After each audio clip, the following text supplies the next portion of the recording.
Maka tiga hal ini akan mengikuti kita. Ketika kita dibawa jenazah kita ke pemakaman, tiga hal ini akan mengikuti kita. Keluarga kita, harta kita, dan amal kita. Apa kata Rasulullah SAW? Beliau mengatakan wa yarji' ithnani, yang pulang dua hal. Keluarganya akan balik, kendaraan hartanya pun akan balik. Wa yabqa wahidun, yang tetap adalah satu hal, yaitu amalnya akan menemani dia. Sekarang bisa jadi kita kepanasan, bisa jadi kita capek, bisa jadi kita lelah, tetapi kelelahan dan kecapean dan kepanasan kita menjadi buah yang kita akan Allah tampakkan nanti di kubur nanti, menjadi kubur kita menjadi kubur yang rindang, nyaman, enak, dingin, tentram, bahkan berubah menjadi taman dari tamannya surganya Allah Subhanahu wa taala. Al-mukarramun wal muhtaramun, para tuan guru, para kiai, para sesepuh masyarakat, para tokoh agama. Semoga kita di tempat ini pun juga bukan hanya diberikan keistiqomahan, tetapi kita diberikan kesehatan sama Allah Subhanahu wa taala dan diperbaiki keturunan kita sama Allah Subhanahu wa taala. Amin amin ya rabbal alamin. Begitu saya datang ke tempat ini pertama kalinya, sempat saya tidur tadi di mobil, saking jauhnya. Tapi alhamdulillah saya bisa jumpa dengan Tuan Guru. Alhamdulillah pertama kali saya jumpa di tempatnya Tuan Guru Supardan kemarin. Tapi alhamdulillah sekarang jumpa sama beliau lagi. Semoga ini silaturahmi bukan hanya di dunia, tapi di akhirat berkumpul bersama Nabi Muhammad SAW. Amin ya rabbal alamin. Saya teringat kisah, yang mana kisah tersebut kisahnya Imam Ahmad bin Hanbal. Imam Ahmad bin Hanbal adalah murid dari Imam Syafi'i rahimahullah ta'ala. Beliau ini Imam Ahmad bin Hanbal saking tekunnya ngajar di mana-mana, setiap pengajian di mana-mana beliau ngisi. Sampai-sampai beliau ini saking seringnya ngisi, sampai-sampai hampir-hampir terlambat menikah. Suatu ketika beliau ini pernah hadir di suatu tempat pengajian. Ketika hadir di suatu tempat pengajian di salah satu masjid, tiba-tiba datanglah orang berbisik kepada Imam Ahmad bin Hanbal. "Hei Imam, engkau ini ngisi di mana-mana, tapi engkau belum nikah." Kata siapa? Jamaah pengajian. Di samping masjid ini ada 2 orang, kakak dan adik. Kakaknya, kata dia, ciri-cirinya rambutnya pendek, orangnya hitam, tapi dia berakhlak. Sedangkan adiknya orangnya putih, tinggi, cantik, tetapi mohon maaf nggak pakai jilbab, kata dia. Kata tetangga masjid ini mengatakan, "Wahai imam, tolong kau pilih salah satu, mana yang kau pingin, kakak apa adiknya, tolong kau nikahkan." Apa kata Imam Ahmad bin Hanbal? "Tolong lihatkan saya dulu bagaimana watak keduanya tersebut." Maka berangkat orang tersebut datang kepada Imam Ahmad bin Hanbal. Maka ketika datang kepada Imam Ahmad bin Hanbal, dia mengatakan kakaknya orangnya baik, perilakunya baik, tapi umurnya sudah lumayan di atas 30 tahun. Adiknya masih muda, tinggi, cantik, rambut panjang, masih muda. Terserah wahai Imam Ahmad, mau pilih kakak atau mau pilih adik? Kira-kira kalau saya tanya kepada bapak-bapak yang hadir di tempat ini, pilih kakak apa pilih adik? Hah? Katanya Tuan Guru pilih apa? Adik aja. Kita pilih adik aja, kata Tuan Guru. Imam Ahmad bin Hanbal mengatakan, mana yang paling baik akhlak dari keduanya tersebut? Maka Imam Ahmad bin Hanbal ketika mendengar jawaban tersebut, dia mengatakan yang paling baik adalah kakaknya tersebut. Kalau gitu saya nikah dengan kakaknya. Maka dinikahkan Imam Ahmad bin Hanbal. Pada saat tersebut, gak lama setelah 20 tahun setelahnya, wafatlah seorang istrinya tersebut. Maka Imam Ahmad bin Hanbal ketika wafat seorang istrinya pada saat tersebut, ketika takziah di kuburan istrinya pada saat tersebut, menangis Imam Ahmad bin Hanbal. Ribuan orang ikut pemakaman Imam Ahmad bin Hanbal karena istri beliau meninggal dunia setelah 20 tahun. Ramai orang ikuti dia. Tiba-tiba Imam Ahmad bin Hanbal nangis pada waktu tersebut. Dilihat sama murid-murid beliau, dibisikin sama muridnya, "Wahai Imam, jangan nangis, jangan kau menangis, masih banyak janda menunggu," katanya. Imam Ahmad bin Hanbal mengusap air matanya pada waktu tersebut ketika ditegur sama muridnya. Murid beliau ramai sekali. Begitu mengusap air matanya, apa yang terjadi? Beliau ngajar di mana-mana pada waktu tersebut. Beliau bersumpah dan bertakziah. Beliau mengatakan, "Wallahi demi Allah, selama 20 tahun saya menikah dengan istri saya tidak pernah mengangkat suara di depan saya. Selama 20 tahun saya menikah dengan istri saya tidak pernah buang muka kepada saya. Selama 20 tahun saya menikah dengan istri saya tidak pernah cemberut di depan saya. Selama 20 tahun saya menikah dengan dia, tidak pernah dia melakukan hal yang saya tidak sukai. Selama 20 tahun saya menikah dengan dia, apa yang saya senangi dia kerjakan. Selama 20 tahun saya menikah dengan dia, sebelum saya meminta sesuatu, dia sudah adakan sesuatu tersebut." Dia puji istrinya di depan orang-orang yang hampir mengatakan, "Wahai Imam Ahmad, jangan kau menangis kepergian seorang istri engkau." Ternyata Imam Ahmad bin Hanbal ini istri bukan istri yang sembarangan karena memiliki label solehah. Maka ketika orang yang solehah atau orang yang soleh wafat, meninggal dunia, kita pantas meneteskan air mata. Mumpung masih sehat Tuan Guru kita, orang-orang soleh di tempat ini, maka kita ikut ngaji dan anak-anak kita giring untuk belajar kepada dia. Jangan sampai begitu dia wafat kita menyesal. Jangan sampai begitu dia tidak ada kita menangis pada waktu tersebut. Seandainya kita akan berucap. Maka Imam Ahmad bin Hanbal mengatakan, sesungguhnya orang seperti istriku ini jarang sekali diciptakan sama Allah Subhanahu wa ta'ala. Apa katanya Imam Ahmad mengutip satu hadis dalam kitab Riyadhus Shalihin, barang siapa seorang suami yang berdiri di depan pemakaman istrinya, lalu dia mengucapkan, saya ridho sama istri saya maafkan istri saya, wajabat lahal jannah, maka wajib istri itu masuk ke dalam surganya Allah Subhanahu wa ta'ala. Maka ibu-ibu yang saya lihat dari tadi, semua ibu-ibu, saya tak cari mana bapak-bapaknya, ternyata di kiri tempatnya. Ini pelajaran yang paling penting. Pertama, kita dapat pelajaran di Imam Ahmad bin Hanbal. Sebelum saya lanjutkan cerita saya tentang kisah ngisinya Imam Ahmad bin Hanbal, yang pertama kali, ridhonya suami itu jauh lebih penting daripada ridho semua orang. Jangan sampai suami kita cemberut, suami kita tidak bicara dengan kita, ini sangat bahaya.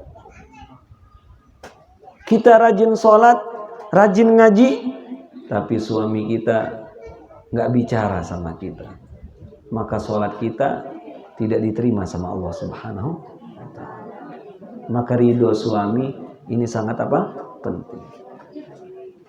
Bapak-bapak, ibu-ibu yang dimuliakan Allah Subhanahu wa ta'ala, setelah Imam Ahmad ngisi kemana-mana, tiba-tiba Imam Ahmad bin Hanbal mengatakan kepada murid beliau mengatakan, saya ini kok tiba-tiba pingin pergi ke daerah Irak, kata beliau.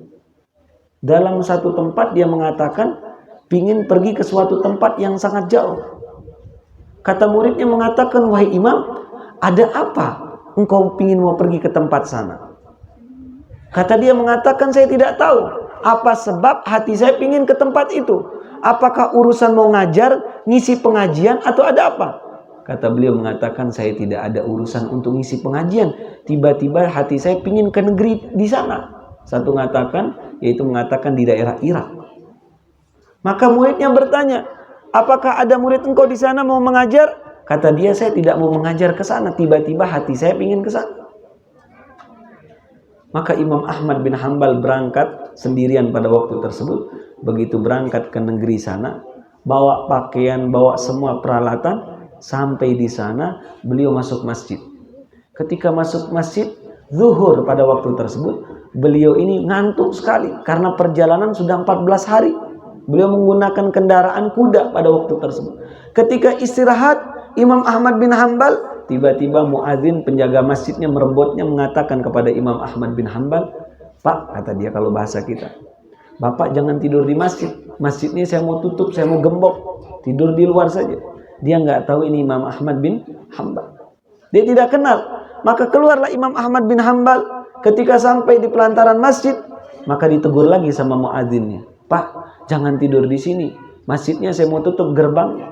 Kata Imam Ahmad bin Hanbal mengatakan, saya dari negeri yang sangat jauh, saya mau istirahat bentar. Kata dia, tidak bisa, saya mau tutup masjidnya, kata dia. Maka keluar Imam Ahmad bin Hanbal membawa barangnya pada saat tersebut. Ketika masjid sudah digembok, Imam Ahmad ngantuknya minta ampun, tengok kanan, tengok kiri. Pada waktu tersebut, gak tahu di mana mau istirahatnya. Tiba-tiba disamperi oleh khubaz, yaitu pedagang roti. Ketika pedagang roti datang kepada dia, hei Pak, Bapak kenapa saya lihat cekcok sama penjaga masjid? Kata dia, ada apa? Kata dia, saya mau tidur di masjid tidak dikasih. Kata pedagang roti ini mengatakan sama dia, kalau gitu mampir ke rumah saya saja. Mampir ke rumah saya. Tapi rumah saya gubuk kecil, nggak besar, kata dia. Kecil rumah saya. Nggak apa-apa, kata Imam Ahmad bin Hanbal. Yang penting saya istirahat. Maka ketika sampai di sana Imam Ahmad bin Hanbal digelari tikar. Ketika digelari tikar, beliau tidur hadap kiblat. Pedagang roti ini buat roti untuk berdagang besok paginya. Tapi anehnya Imam Ahmad bin Hanbal begitu ngelepas kepalanya, tidak enak tidurnya. Nama orang tidur di rumah orang nggak bisa langsung nyenyak.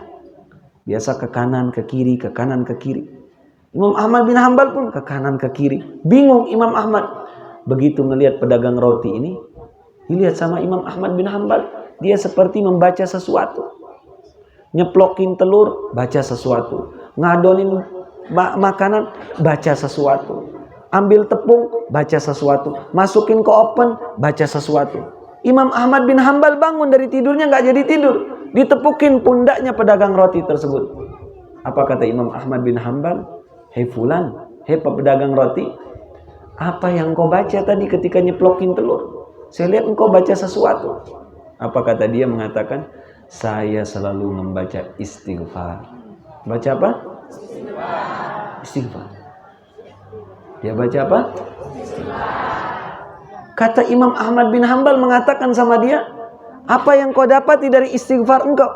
Kata dia, sebelum meninggal orang tua saya dulu masih kecil, orang tua saya pedagang roti. Begitu dia wafat orang tua saya nggak bisa buat roti. Orang tua saya cuma pesan, jangan tinggalkan beristighfar kepada Allah. Maka setiap saya buat roti, saya sambil istighfar, nyeplokin telur, istighfar, terus saja istighfar. Saya dapati dari hasil istighfar saya, setiap saya berdagang, habis dagangan saya setiap hari. Apa yang saya jual, mau enak nggak enak, pasti habis. Kaget Imam Ahmad bin Hanbal, ini orang bukan orang sembarangan. Lalu apa yang kau dapati dari istighfar engkau? Apa kata orang tersebut? Setiap saya berdoa kepada Allah, tidak ada doa saya kecuali dimustajabkan sama Allah Subhanahu wa Ta'ala. Semua keinginan saya diberikan, sebab saya selalu istighfar kepada Allah. Cuma kata dia, cuma ada satu permintaan saya yang belum dikabulkan sama Allah. Semua yang dia minta dikabulkan, kecuali apa? Satu. Yang satu ini belum dikabulkan sama Allah.